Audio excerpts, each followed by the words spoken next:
Boeing is pleading guilty to fraud charges. A Category 1 hurricane is hitting Texas, and there is a new British Prime Minister. Hey guys, I'm Channing Curtis, a journalist and a news anchor, and here are three stories that you need to know about as you start your Monday morning over your cup of coffee. Number one, Hurricane Beryl is now hitting Texas. It is hitting as a Category 1 storm. It really picked up wind speed as it was moving throughout the ocean. Now, as it really devastated much of the Caribbean, this is the same storm that killed about 11 people. Again, right now, it is expected to be a Category 1 storm as it is now hitting South Texas, about 80 miles outside of Houston.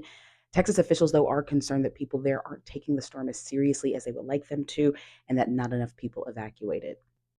Number two, there is a new prime minister in the UK. So Keir Starmer is the new prime minister there. He won it in an election that happened on Friday. This is the first time in 14 years that the government has changed hands to the Labour Party.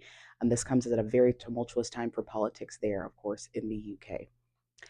And number three, Boeing is going to plead guilty to federal fraud charges.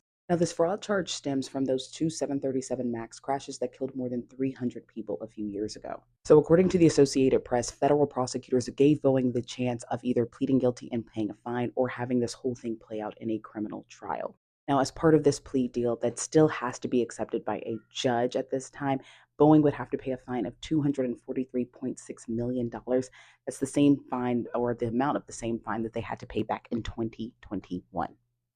All right, that's all for this morning's coffee chat. Thanks so much for joining me this morning. As always, like and follow if you enjoy getting your news content here on social media this early in the morning.